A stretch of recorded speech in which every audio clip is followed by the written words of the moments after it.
নমস্কার, আমি গোপীনাথ পাল, কলকাতা থেকে। আবারও একটা ভিডিও নিয়ে চলে এলাম, তবে জ্ঞান দিতে নয়, নিজের উপলব্ধিগুলো আপনাদের সঙ্গে ভাগ করে নিতে। আমরা প্রত্যেকেই, বিশেষ করে আমরা ছেলেরা, বলি আজকে হচ্ছে ইকুয়ালিটির যুগ। কিন্তু মন থেকে বলুন তো, আমরা যতই চিৎকার করি ইকুয়ালিজমের, আমরা কি মন থেকে সেটা বিশ্বাস করি?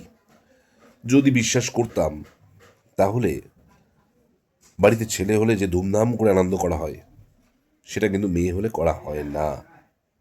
বিকজ অফ একটাই কারণ, আজকের দিন শিক্ষিত সমাজের যুগ, প্রত্যেকেই আমরা শিক্ষিত, কিন্তু আমাদের শিক্ষাটা ওখানেই দেবে যায় যখন আমরা বিয়ে করতে যাই। তখন আমরা কি খুঁজি? বেশিরভাগ ছেলেদের দেখবেন একটা লক্ষ্য থাকে, মেয়ে যতই শিক্ষিত হোক, যতই হাই কোয়ালিফাইড হোক, যেটা তুমি রান্না বান্না করবে, ঘরটা সামলাবে। আচ্ছা, আজকে কি সেই দুনিয়া আছে বলুন তো? আজকে যা, মানে সত্যি কথা বলতে, বাজারের পরিস্থিতি, এবং সব থেকে বড় কথা হচ্ছে কি জানেন তো, ছেলে বলুন বা মেয়ে বলুন, প্রত্যেকেরই আর্থিক স্বাধীনতাটা কিন্তু দরকার, একদমই দরকার। কেননা ওই আগেকার দাদু ঠাকুমার আমলের মতো কারণ মুখাপেক্ষী থেকে কখন আমায় দেবে তাই আমি করব, এটা কিন্তু কখনোই উচিত না। যদি আপনার ঘরে যদি মেয়ে থাকে, আপনি কি কখনো চাইবেন সে একটা বাড়ির বউ হয়ে গিয়ে শুধু খুন্তি নাড়ুক আর ঘর সামলাক?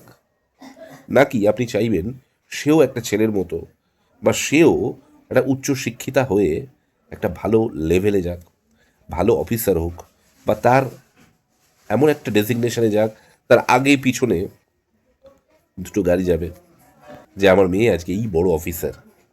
বিয়ে দেখুন, বিয়েটা ইটস এ নমিনাল থিং, এটা হবেই, কিন্তু এই যে ডেজিগনেশনটা কতটা সম্মানের, কিন্তু সেক্ষেত্রেও সেই জায়গাটা তো তৈরি করে দিতে হবে।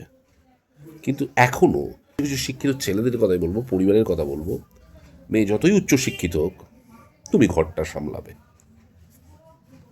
তার মানেটা কি? একটা বাবা মা, তার ছেলে হোক বা মেয়ে, আমি যদি আমার মেয়েকে উচ্চ শিক্ষিত করি, আমি কি কখনো চাইবো যে আমার মেয়ে একটা বাড়ি গিয়ে শুধু খুন্তি নাড়ুক, তার বাড়ি বাসন মাজুক? কখনোই চাইবো না। আমি কি চাইবো? যে সে নিজের পায়ে দাঁড়িয়ে এমন একটা বড় লেভেলে যাক, যেখানে তার আর্থিক স্বাধীনতার সঙ্গে সঙ্গে তার একটা আত্মসম্মান বাড়বে। এই যে একটা আনন্দ, এই যে তৃপ্তি, এটা কিন্তু তখনই হবে যখন তাকে ডানা মেলে উড়তে দেওয়া হবে। সবসময় না নিজের দিয়ে ভাববেন, যে আজকে আমার ঘরে যদি একটা মেয়ে হয়, আমি কি চাইবো সেই মেয়েটা শুধু আমি পড়াশুনো শিখিয়ে কোনো রকমে বিয়ে দিয়ে দিলাম, তারপর সে অন্যের বাড়ি গিয়ে বাসন মাজুক, বা শুধু রান্না করে কড়া খুন্তি, মানে রান্নাঘর দিকে প্রশ্ন করবেন, দেখবেন উত্তর পেয়ে যাবেন।